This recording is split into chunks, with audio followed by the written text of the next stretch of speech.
Hello and welcome back to Steam Workshop. My name is Mark and I'm the lead engineer on the Effie restoration for the Cleethorpes Coast Light Railway. And here is what I've been up to this week. Okay, so here we have the new guard irons. The metal work was all ready first thing Monday morning, so I went and picked it all up and I got on with manufacturing the guard irons. Now these are designed to clear debris from the track to prevent it from going under the wheel sets.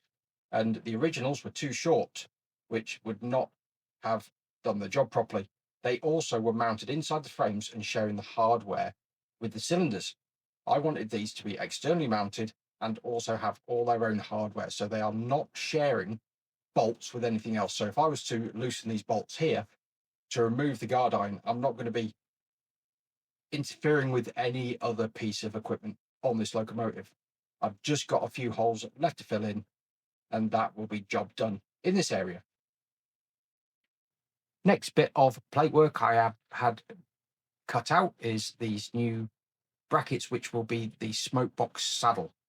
Now, originally there was only one plate, which was approximately 1/4 of an inch thick. It is now two 10mm thick plates. I'm upgrading from two 12mm bolts holding on the boiler to 8 10mm bolts, so it's going to be held on a lot firmer. And there you can see the new rivet detail in place in those holes in the bottom of the front plate. And this other plate here, this is the new foot plate. It just needs trimming to fit, so it'll sit down flush and underneath those rivets. And then I need to figure out a way to fasten that in so it doesn't fall off. Next thing we're dealing with is the mounting of the lubricator.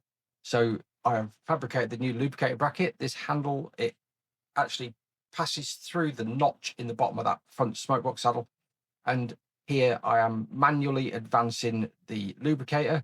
This is to help prime the system. It's still accessible. And also the drain cocks here also are still functional in their position. And yeah, that's the new bracket down the back there, bolted onto the front of the front buffer plate, not sharing hardware with anything else. Next bit of metalwork to be replaced is these drag boxes, which mount front and rear of the locomotive to attach the coupling bar. And the new ones have been all welded up. I've just got to dress the welds and smooth out the outside edges, and they will be looking absolutely lovely. So I was a little bit undecided whether or not to countersink these bolts here, and I've gone for it. So instead of surface mount bolts like that on that side, I have gone for the countersunk bolts just to clean up the line created by the running board. And I think it looks awesome. So I didn't manage to get the full week on Effie because a couple of jobs on the side that I've been doing. But yeah, some really good progress was made, and I'm really happy with how my new boiler saddle, or sorry, smoke box saddle is turning out. Anyway, more of the same next week, and I shall catch you next time.